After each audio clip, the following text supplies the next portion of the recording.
Life wasn't perfect, but it was ours. My wife, Laura, and I had carved out a life that felt secure and fulfilling, or so I thought. Together, we navigated the highs and lows of marriage while raising our bright-eyed 3-year-old son, Mason. While Laura stayed home to manage the household, I worked tirelessly at her father's company, dedicating my days and nights to growing the business Richard had entrusted me to help lead. Richard was more than just my father-in-law. He was a mentor, a friend, and the kind of man who carried a natural authority that commanded respect. We spent countless late nights strategizing, his confidence in me evident with every word of encouragement. "You're the son I never had," he would say with a hearty clap on my shoulder. His trust in me wasn't just professional. It was deeply personal, and I worked hard to live up to it. Laura and I had our moments of tension, as any couple does, but I never doubted her loyalty. Sure, she occasionally voiced frustrations about the monotony of our lives, hinting at a desire for something more extravagant. I chalked it up to fleeting moments of discontent, brushing them aside as minor grievances. After all, marriage wasn't supposed to be perfect. It was about partnership and perseverance. Our son, Mason, was the glue that bound us together. His infectious laugh and boundless curiosity filled our days with purpose and joy. On weekends, we'd take family trips to the park, and in those moments, everything felt right. I believed we were a united front, a team capable of weathering any storm. Looking back, the signs were there. The subtle changes in Laura's demeanor, the way her eyes sparkled at the idea of luxury, her growing restlessness. But I was too immersed in my work and my role as both a husband and father to notice the cracks forming beneath the surface. The routines of our life felt stable, even comforting. I'd leave for work early in the morning, often before Laura and Mason were awake, and return home late, exhausted but fulfilled. Laura would greet me with a smile, a warm meal waiting, and Mason would rush to my side, eager to share the day's adventures. It was a life of simple joys, and I was content. Richard's support and guidance were an integral part of this stability. He treated me as his equal, confiding in me about company matters and even personal reflections. "Laura's lucky to have you," he'd often say. I'd smile humbly, knowing I was the fortunate one. Marrying Laura had not only given me a family but also a purpose beyond my own ambitions. But even as I worked tirelessly to ensure our future, Laura began to change. Subtle shifts in her behavior hinted at a growing dissatisfaction I couldn't quite place. Her laughter felt more strained, her smiles more rehearsed. She began dropping comments about other families with their lavish lifestyles and exotic vacations, comparing our modest but comfortable life to the extravagance of others. "Imagine living like that," she'd say wistfully, her gaze distant. I dismissed it as harmless dreaming, convinced that our shared love for Mason and the life we'd built together would outweigh her fleeting desires for more. But the truth was far more insidious than I could have imagined. Richard's unexpected death would become the catalyst that unraveled everything I thought I knew about my marriage. It wasn't just a personal loss. It was the moment our family dynamic began to shift irreparably. The man who had been my guide, my friend, and my greatest supporter was gone, leaving behind a legacy I was determined to honor. But what I didn't realize at the time was how that legacy, particularly the wealth Richard had accumulated over decades, would reveal the true nature of the people around me. Laura, the woman I had vowed to love and cherish, was about to show her hand in a way that would shatter every illusion I had about our life together. Looking back on those early days, I can see the irony in how hard I worked to secure a future for my family, only to discover that the family I thought I was protecting didn't share my values. It wasn't just Richard's death that changed everything. It was what came after. The inheritance, the greed, and the betrayal would set the stage for a series of events that would force me to confront the very foundation of my marriage. At the time, though, I was blissfully unaware of the storm brewing on the horizon. I was too focused on grieving the loss of a man who had been like a father to me, too busy trying to hold everything together for Mason's sake. Little did I know, the life I had worked so hard to build was about to be upended, and the person I trusted most would be the one to betray me. Richard's death hit me like a freight train. One day, he was the larger-than-life figure guiding our family and business, and the next, he was gone, taken suddenly by a heart attack. I remember standing in the hospital, the antiseptic smell clinging to my clothes, as the doctor delivered the news. For a moment, the world stood still. How could someone so vital, so integral to our lives, just cease to exist? The days leading up to the funeral were a blur of arrangements, phone calls, and muted condolences. Laura seemed composed, eerily so.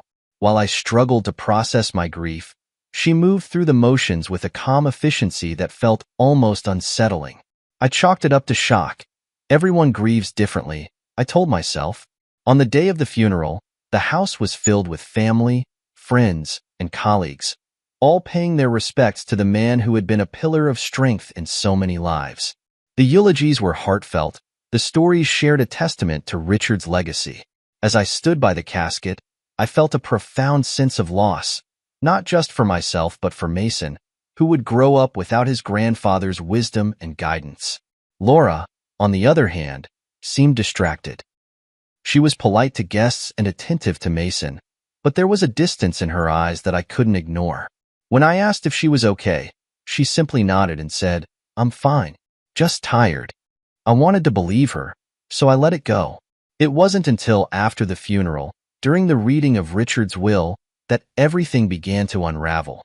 The lawyer, an older man named Mr. Carlyle, gathered the immediate family in Richard's study. It was a somber moment, and I could feel the weight of anticipation in the room. Laura sat beside me, her posture rigid, her hands clasped tightly in her lap. Mr. Carlyle began by listing Richard's philanthropic donations and smaller bequests to friends and extended family. Then he turned to the matter of the inheritance. "To my daughter, Laura, I leave the sum of $290 million, he announced. A collective gasp echoed through the room, followed by a stunned silence. Laura's grip on my hand tightened, and for a brief moment, her expression softened into something resembling gratitude. The sheer magnitude of the sum was staggering. I had known Richard was wealthy, but this level of fortune was beyond anything I had imagined.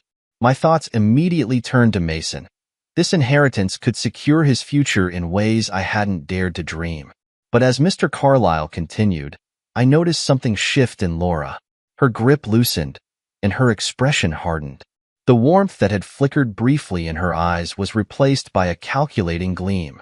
It was subtle, but it was there. After the reading, Laura and I drove home in silence. I tried to engage her in conversation, expressing my hopes for how the inheritance could benefit Mason and secure our family's future. She nodded along, but her responses were curt, almost dismissive. It was as though her mind was elsewhere, focused on something she wasn't ready to share. Over the next few days, her behavior grew increasingly distant. She spent hours on the phone, speaking in hushed tones, and when I asked who she was talking to, she brushed me off with vague answers. "Just some lawyers," she said. "There's a lot to sort out." I wanted to give her the benefit of the doubt. Richard's death had left a void in all our lives, and I assumed she was struggling to cope in her own way. But a nagging feeling began to take root, one I couldn't quite shake. Something about the way she carried herself, confident, almost smug, set my nerves on edge. One evening, as we sat at the dinner table, I brought up the inheritance again. "Have you thought about how we should manage it?" I asked. "Maybe set up a trust for Mason?" Laura didn't look up from her plate. "I've got it handled," she said curtly. "You don't need to worry about it." Her tone was sharp, dismissive, and it caught me off guard. I wanted to press her further, but Mason was sitting between us, his small hands gripping his fork as he ate quietly. I didn't want to argue in front of him, so I let it drop. But that night, as I lay awake in bed, I couldn't ignore the growing sense of unease. Richard's death had brought more than just grief. It had brought change, and not the kind I had anticipated. Looking back, that moment at the dinner table was the first crack in the foundation of our marriage.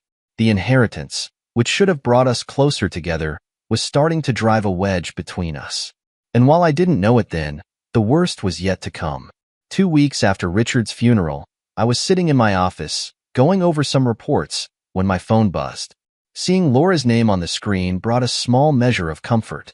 Despite the distance that had grown between us, I still held onto the hope that we could work through whatever was wrong. Perhaps this call was a step toward mending the gap. I answered with a cheerful, "Hey, how's it going?" But the response I received froze me in place. "I want a divorce," Laura said, her tone cold and detached. For a moment, I couldn't process what she had said. "What?" I managed to stammer, my heart pounding. "What are you talking about?" "I want a divorce," she repeated, her voice void of emotion. "This isn't working anymore. I need something more fulfilling." "Laura, where's this coming from?" I asked, struggling to keep my voice steady. "We just buried your father. We're grieving. Let's talk about this." "There's nothing to talk about," she snapped. "I've made up my mind. I'm done pretending this marriage is enough for me." Her words felt like a physical blow. The woman I had spent years building a life with was speaking to me like I was a stranger, an inconvenience she couldn't wait to discard. "What about Mason?" I asked, my voice cracking. "What about our son? Our family?" There was a long pause before she finally said, "Mason will be fine. I'll make sure of it." The coldness in her tone sent a chill down my spine. This wasn't the woman I had married. This was someone else entirely. "I don't understand," I said, my voice barely above a whisper. "What happened? What did I do wrong?" "This isn't about you," she said, and for the first time, I heard a hint of impatience in her voice. "I've just outgrown this life. This marriage, it's all holding me back." Her words stung like a slap. "Holding you back? From what?" "From the life I deserve," she said, her tone turning sharper. "You wouldn't understand." "What about the inheritance?" I asked, grasping for anything to make her reconsider. "We can use it to build something amazing for our family." She laughed, a short, bitter sound that made my stomach churn. "That money is mine, and I'll use it how I see fit. You've never understood what I really want." The call ended with a chilling finality as she added, "Don't regret this later." Then the line went dead, leaving me alone with my thoughts and the crushing weight of her words. For a long time, I sat there, staring at my phone, hoping it would ring again and she'd say it was all a mistake. But the call never came. Instead, the realization began to sink in.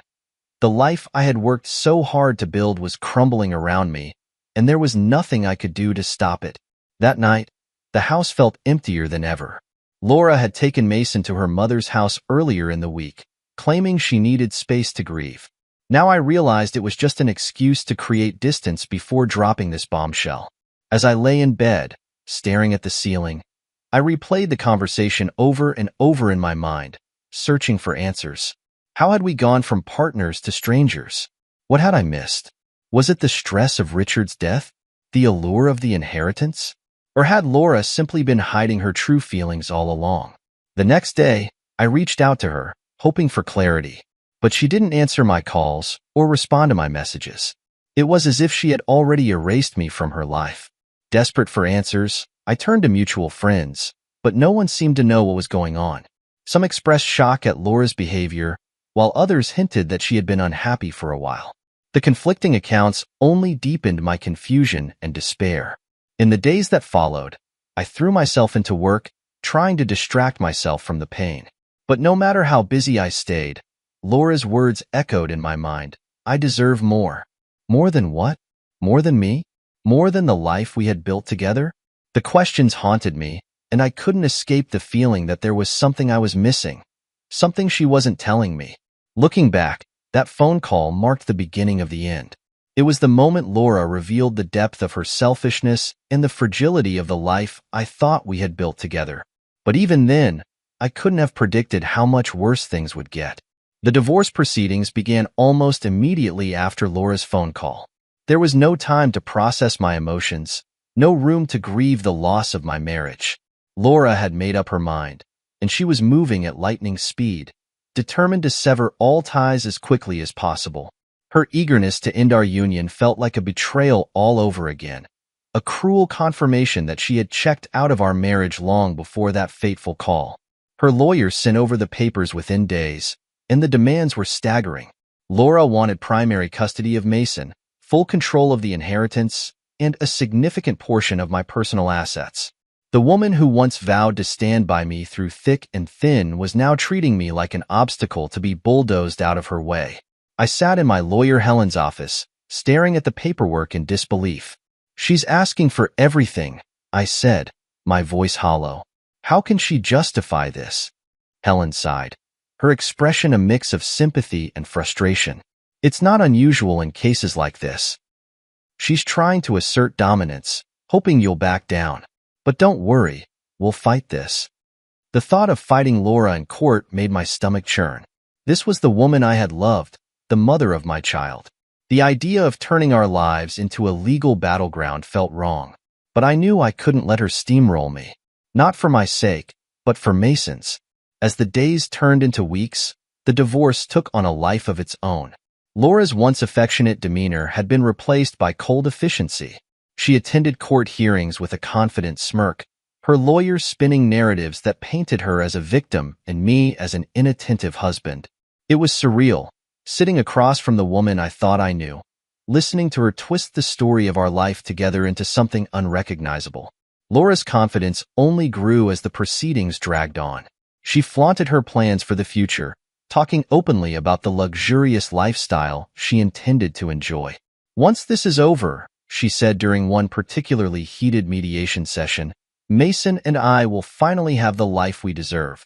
Her words stung, but I stayed silent, focusing on the bigger picture. I didn't need to win every argument. I just needed to protect Mason and ensure that Richard's legacy wasn't squandered.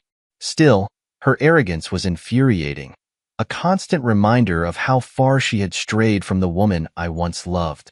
Despite her confidence, cracks began to show in Laura's facade.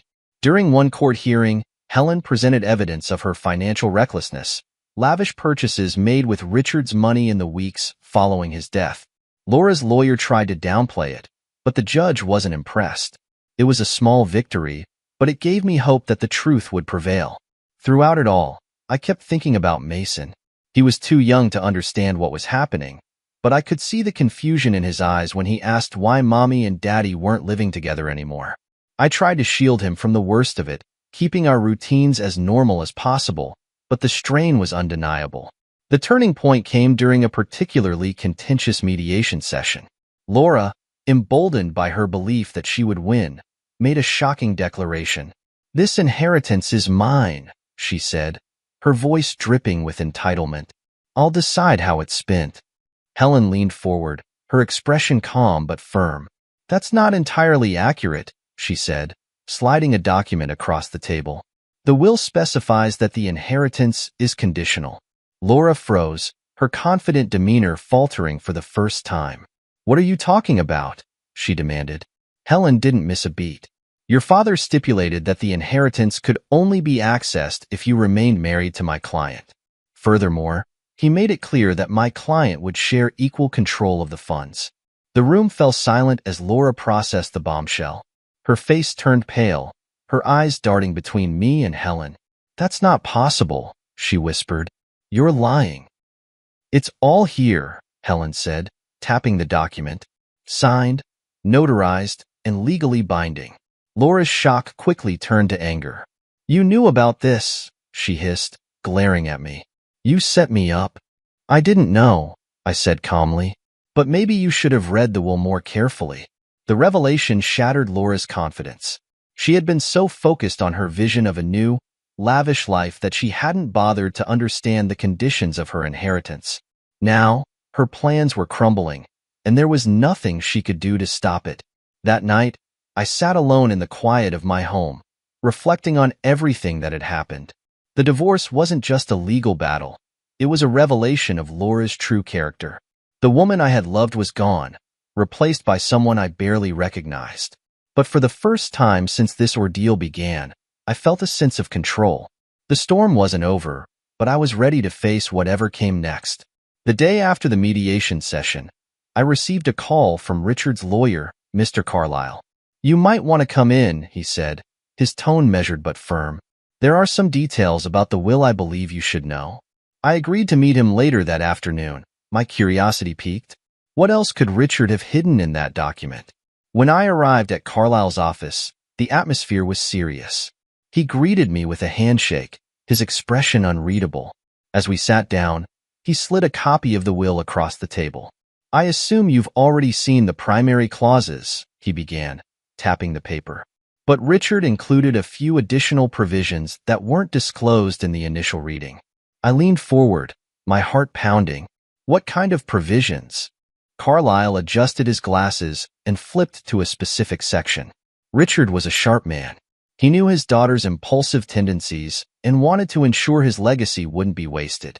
In addition to stipulating that the inheritance is conditional on your marriage, he added another layer of protection. "What kind of protection?"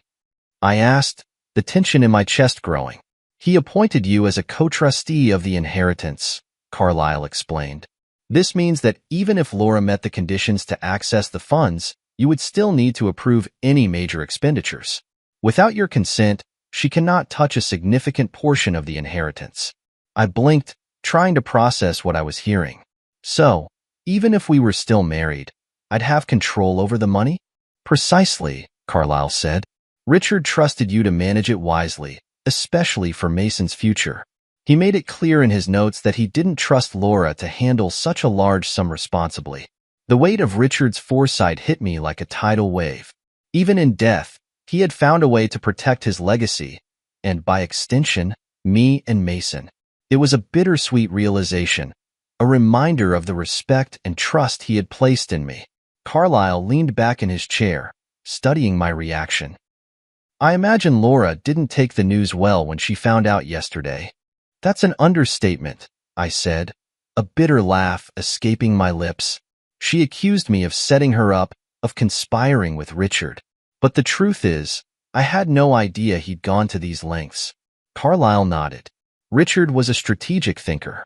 He wanted to ensure that his wealth was used wisely, not squandered on frivolous pursuits.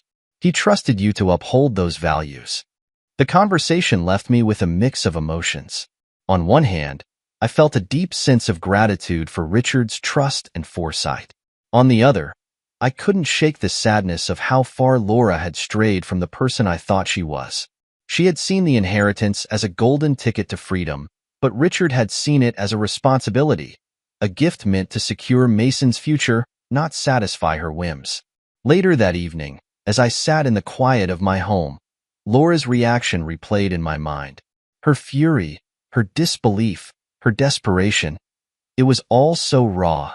For years, I had tried to see the best in her, to overlook her flaws and focus on the love we had shared. But now, it was impossible to ignore the truth. Laura had prioritized her own desires over our family, and she was paying the price. The next morning, I received a message from Laura. "We need to talk," it read. I stared at the words for a long moment before replying, "I'll think about it." I wasn't ready to face her just yet. The wounds were still fresh, and the betrayal still stung. But one thing was clear. Richard's legacy was safe, and Mason's future was secure. For the first time in weeks, I felt a sense of control, a glimmer of hope that I could rebuild my life and protect what truly mattered. As I sat down to draft a plan for the next steps, I couldn't help but think of Richard's parting words during one of our late-night strategy sessions. "Always think 3 steps ahead, and never let emotion cloud your judgment." He had lived by those words, and now, so would I. Laura's confidence was crumbling by the day. The woman who had strutted into divorce court with an air of entitlement was now grasping at straws. Her belief that the inheritance was hers to squander had been obliterated, replaced by the harsh reality of her father's foresight. But I hadn't seen the full scope of her desperation until the day she called me, her voice trembling. "We need to talk," she said, her usual arrogance replaced by a tone I barely recognized. "It's about the will." "Is that so?" I replied, feigning indifference. "I thought you had it all figured out. Can we just meet?" "Please," she pleaded. It wasn't a word she used often, and the vulnerability in her voice surprised me. Reluctantly, I agreed. We met at a small cafe, a neutral ground where neither of us could dominate the conversation.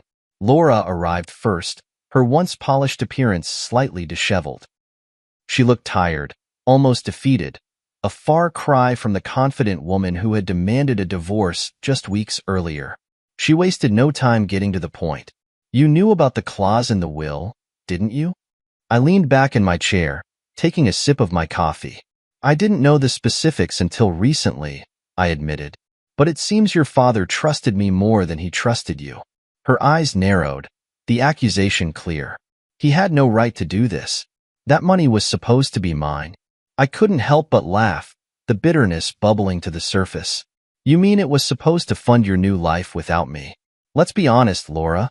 You didn't leave me because you were unhappy. You left because you thought you could take the money and run. Her face flushed with anger, but she didn't deny it.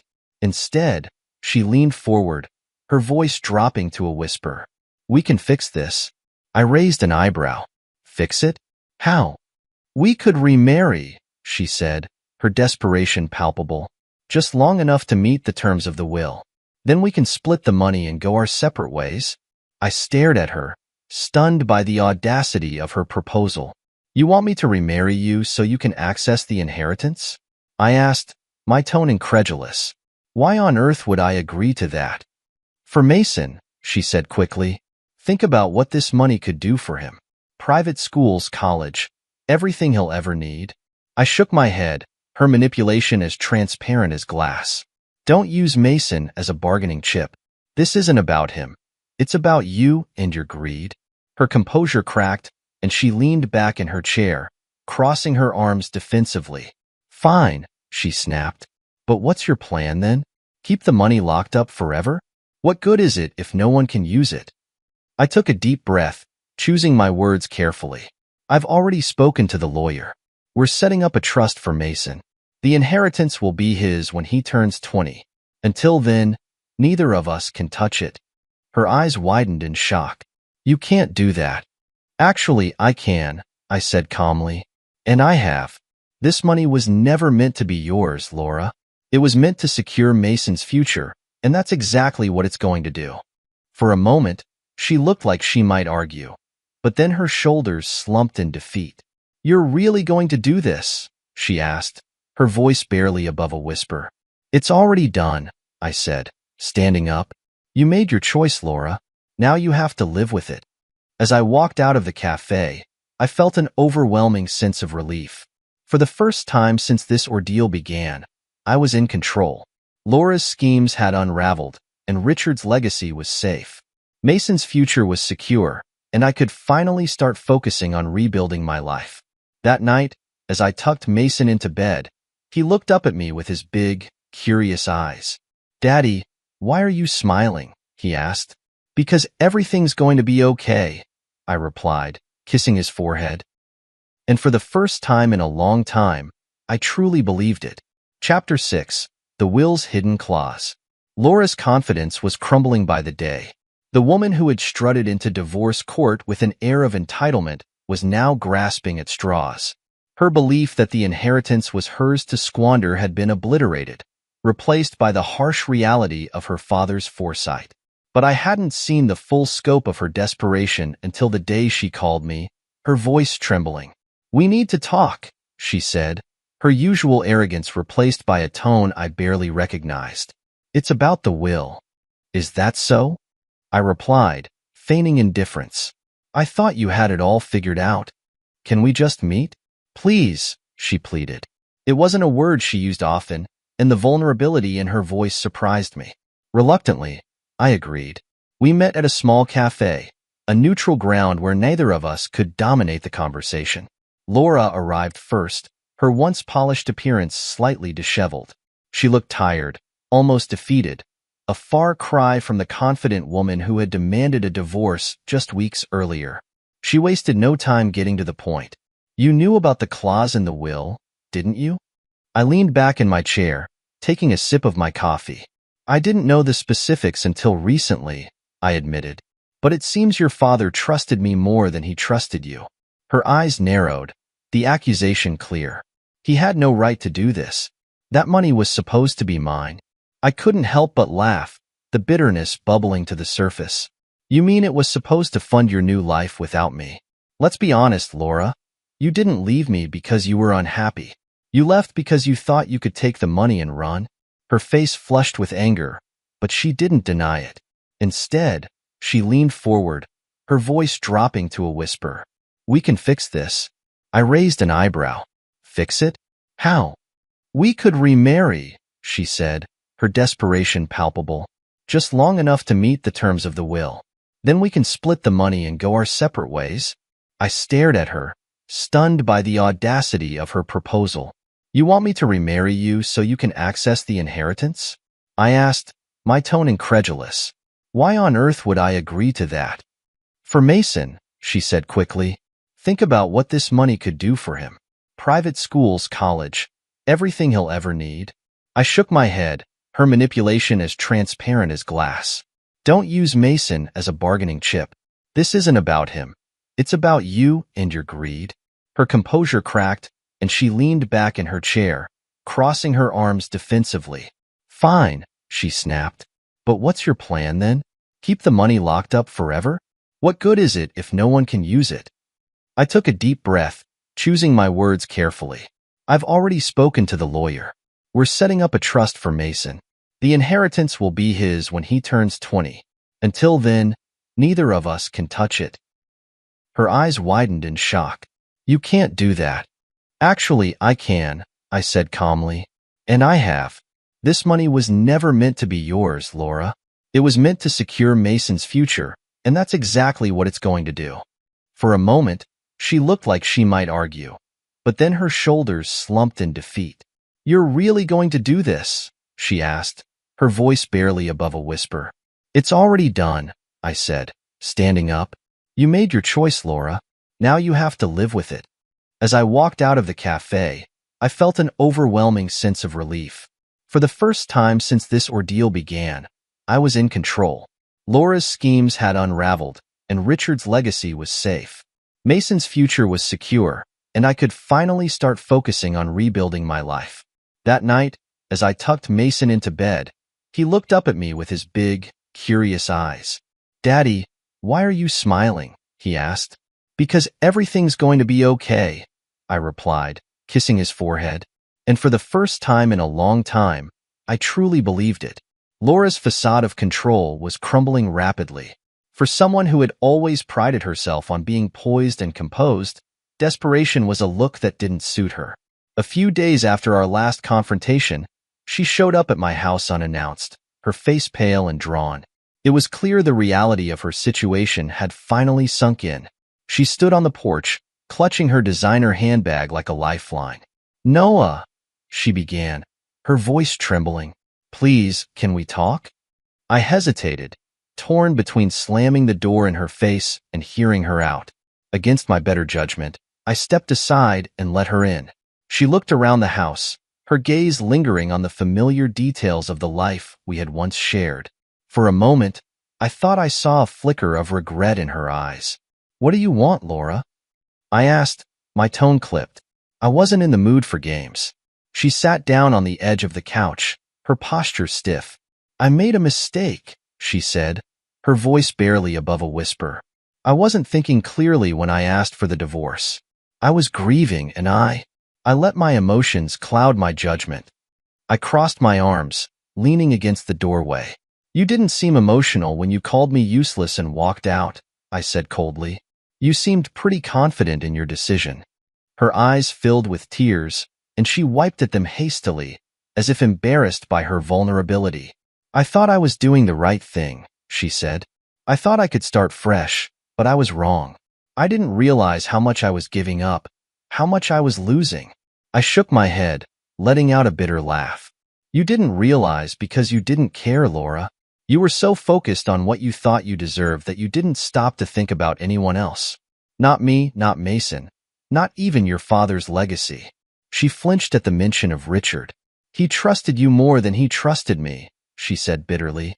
He didn't even tell me about the clause. Do you have any idea how that feels? Maybe it feels like betrayal, I said pointedly. Something I know a thing or two about. Her face crumpled, and she buried her head in her hands. I don't know what to do, she admitted, her voice muffled. I've ruined everything.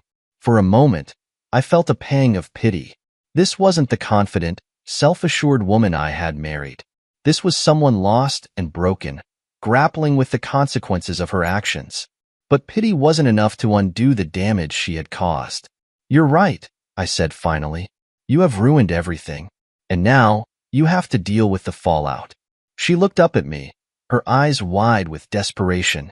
Please, Noah, she said, her voice trembling. I'll do whatever it takes to make this right. Just don't shut me out. I sighed, running a hand through my hair. Making this right isn't about you and me, I said. It's about Mason. And the only way to fix this is to put his future first. She nodded quickly, eager for a lifeline. Yes, of course. Mason is the most important thing. Then here's what's going to happen, I said, my voice firm. The inheritance will go into a trust for Mason, with access granted when he turns 20. Neither of us will touch it in the meantime. Her expression faltered. But what about?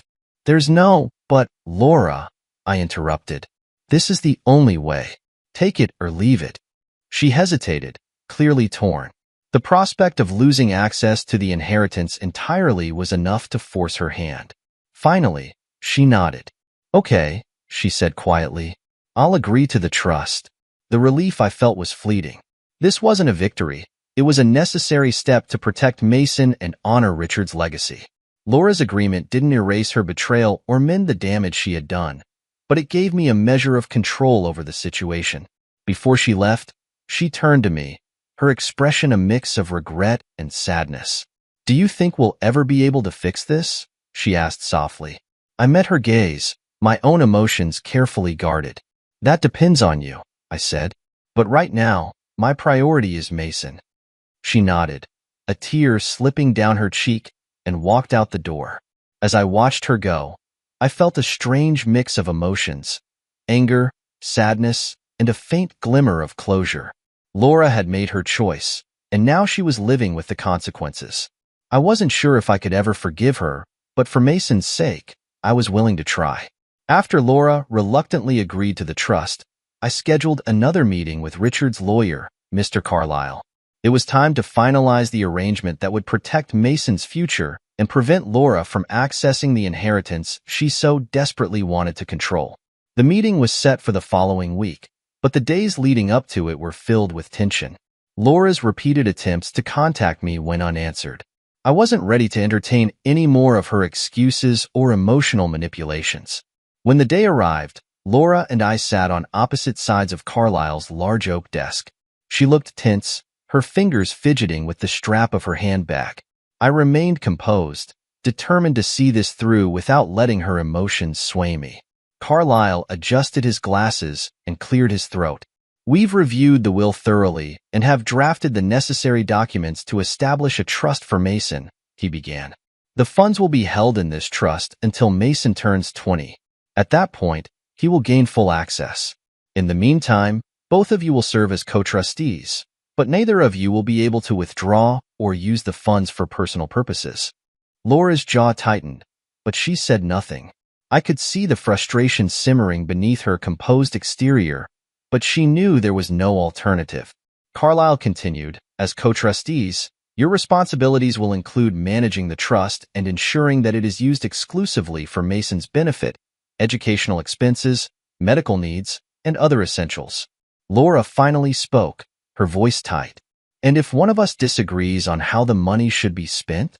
Carlyle didn't miss a beat. In the event of a dispute, a neutral third-party trustee will be appointed to mediate and make the final decision. I glanced at Laura, her lips pressed into a thin line. She didn't like it, but she had no choice. Her father's foresight had ensured that the inheritance would be safeguarded against her impulsiveness. Do you have any other questions, Mrs. Bennet? Carlyle asked, his tone professional but firm. She hesitated, then shook her head. No, she said quietly. Carlyle handed us the documents to sign, and I couldn't help but feel a sense of relief as I put pen to paper. This was the solution Richard would have wanted, a way to honor his legacy and protect Mason's future from Laura's greed. After the meeting, Laura stopped me in the hallway. Noah, wait. I turned to face her, my expression guarded. What is it? She looked down, avoiding my gaze. Thank you for doing this for Mason. Her words caught me off guard. For a moment, I thought I saw a glimpse of the woman I had once loved, the woman who had stood beside me on our wedding day, full of hope and promises. But that woman was a memory, and the reality of who Laura had become was impossible to ignore. "I'm not doing this for you," I said firmly. "This is about Mason and ensuring that he has the life he deserves." She nodded, her eyes glistening with unshed tears. "I know. I'm sorry, Noah, for everything." The apology was unexpected, and while it didn't erase the pain she had caused, it felt like a small step toward closure. I nodded, but I didn't respond. Some wounds ran too deep for words to heal. As I walked away, I felt a mix of emotions: relief, sadness, and a faint glimmer of hope for the future. The trust was established, the inheritance was secured, and Mason's future was no longer at risk. For the first time in months, I felt like I could breathe again. That evening, I sat in the quiet of my home, reflecting on everything that had transpired. The betrayal, the divorce, the battles over the inheritance. It had all been a whirlwind of pain and uncertainty. But now, there was a sense of clarity, a path forward that was focused on Mason and the life I wanted to build for him. Laura had made her choice, and while it had brought chaos and heartache, it had also revealed truths I could no longer ignore. I didn't know what the future held, but I knew one thing for certain. Mason was my priority, and I would do everything in my power to protect him. The legal process of securing the trust moved quickly, thanks to Mr. Carlisle's efficiency and Richard's foresight. Once the paperwork was finalized, the weight of uncertainty that had hung over my life for months began to lift. Mason's future was now safeguarded, and Laura's access to the inheritance was permanently restricted. For the first time, I felt like I had regained control of a situation that had spiraled so far out of my hands. Laura, however, was a different story. While she initially accepted the terms of the trust with reluctant grace, it became clear that she was struggling to come to terms with the reality of her situation. The confidence and entitlement that had once defined her demeanor were gone, replaced by a quiet bitterness that she didn't bother to hide. The day we signed the final documents, I noticed how subdued she looked. Her usually polished appearance was slightly unkempt, and her eyes lacked the spark of determination I had once admired in her. She said little during the meeting, letting her lawyer handle most of the discussion. When the session ended, she lingered in the conference room, as if searching for the right words. "Noah," she said finally, her voice soft, "I know you think I'm only upset because I lost access to the money, but it's not just that. I've lost everything." Her words hung in the air, and for a moment, I felt a flicker of pity. But I quickly reminded myself that her losses were the result of her own choices. "You didn't lose everything, Laura," I replied evenly. "You made a choice, and this is the consequence."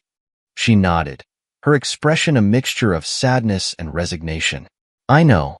I thought things would be different." I didn't respond. There was nothing more to say. We had reached the end of this chapter, and dwelling on the past wouldn't change what had already happened. Over the next few weeks, the fallout from our divorce and the trust arrangement began to ripple through our social circles. Friends and acquaintances who had once admired Laura's confidence now whispered about her missteps. The woman who had once seemed untouchable was now a cautionary tale, a reminder of what happens when greed and selfishness take precedence over integrity. Meanwhile, I focused on rebuilding my life. I poured my energy into my work, finding solace in the stability and purpose it provided. Mason became the center of my world, his laughter and curiosity a constant reminder of what truly mattered. We settled into a new routine, one that felt simpler but infinitely more meaningful. Laura attempted to reach out a few more times, sending me messages that alternated between regretful apologies and veiled accusations. I responded politely but firmly, making it clear that our interactions would be limited to matters concerning Mason and the trust. I had no interest in revisiting the past or reopening old wounds. One evening, I received a message from Mr. Carlisle. "Thought you'd like to know," it read. "The trust is officially active, and Mason's inheritance is secure. Richard would be proud." I stared at the message for a long moment, a sense of closure washing over me. Richard had trusted me to protect his legacy, and I had honored that trust. Despite everything Laura had done, I had emerged from the ordeal stronger, more resolute, and determined to create a better future for Mason. That night, as I sat on the porch watching Mason play in the yard, I felt an overwhelming sense of peace. The battles of the past months had been exhausting, but they had also been necessary. I had fought for what was right, for what mattered most, and I had won. Laura's betrayal had tested me in ways I never anticipated, but it had also taught me valuable lessons about resilience, priorities, and the importance of staying true to one's values. As I watched the sunset paint the sky in hues of gold and orange, I realized that this was the beginning of a new chapter, a chapter where I could focus on healing, growth, and the bond one shared with my son. The past would always be a part of my story, but it no longer defined me. I had moved forward, and for the first time in a long time, I felt ready to embrace whatever the future held. Finalizing the trust marked the end of a tumultuous chapter in my life. For the first time in months, I could breathe without the weight of betrayal pressing down on me. I had endured the storm Laura unleashed, protected Mason's future, and upheld Richard's legacy. Now, it was time to rebuild, not just for Mason but for myself. The weeks after the legal battles were a mix of quiet reflection and gradual progress. My mornings began with Mason's laughter, a sound that reminded me of what truly mattered. We fell into a rhythm: school drop-offs, work, dinners together, and bedtime stories. It was simple, but it was ours. In those moments, I found a happiness I hadn't realized I was missing. Laura, on the other hand, struggled to adjust to her new reality. The lavish life she had envisioned was gone, replaced by the consequences of her choices. I heard through mutual acquaintances that she had moved into a modest apartment and was working part-time to make ends meet. She rarely reached out anymore, and when she did, it was only about Mason. Her bitterness had faded into quiet resignation, a far cry from the defiance she had once exuded. One day, while sorting through some old belongings, I stumbled upon a photo album from the early years of our marriage. The images showed a version of Laura and me that felt like a distant memory, two people full of hope and dreams, unaware of the challenges that lay ahead. I closed the album, setting it aside. The past was a part of me, but it didn't define my future. As time passed, I began focusing on myself in ways I hadn't during my marriage. I took up running again, a hobby I had abandoned in the chaos of married life. I started reconnecting with old friends, strengthening relationships that had faded over the years. Work became more fulfilling as I poured my energy into new projects, each success a reminder of what I was capable of achieving. One evening, after Mason had gone to bed, I sat on the porch with a glass of wine, reflecting on the journey that had brought me here. The betrayal, the divorce, the legal battles, it had all been painful, but it had also been transformative. I was no longer the man who had blindly trusted Laura, who had ignored the red flags and hoped for the best. I was stronger now, more self-aware, and determined to create a life of purpose and integrity. The healing process wasn't linear. There were days when the weight of everything still hit me, moments when the scars of betrayal felt fresh. But those moments were becoming fewer, replaced by a growing sense of peace and resilience. I had faced the worst and come out on the other side, and that was something to be proud of. As for Mason, he thrived in the stability we had built together. He was too young to fully understand what had happened, but I could see the happiness in his eyes when we spent time together. Whether we were playing in the yard, building Lego towers, or reading his favorite books, his joy was infectious. He reminded me every day of what was worth fighting for. Occasionally, I thought about Richard and the trust he had placed in me. His foresight had not only protected Mason's future, but also given me the tools to navigate the chaos Laura had created. I hoped he would be proud of how I had handled everything, of the life I was building for his grandson. One evening, as Mason and I sat on the couch watching a movie, he turned to me and said, "Daddy, are you happy?" The question caught me off guard, but I didn't hesitate in my answer. "I am, buddy," I said, ruffling his hair. "I really am." And for the first time in a long time, I realized it was true. Happiness wasn't about perfection or having everything figured out. It was about finding peace in the present, about appreciating the small moments and the people who mattered most. Laura's betrayal had been a painful chapter, but it had also been a turning point. It forced me to reevaluate my priorities, to rediscover my strength, and to focus on what truly mattered. As I looked at Mason, I knew that our future was bright, not because it would be free of challenges, but because we would face them together. Life had a way of teaching hard lessons, but it also had a way of offering second chances. And this time, I was ready to embrace them fully.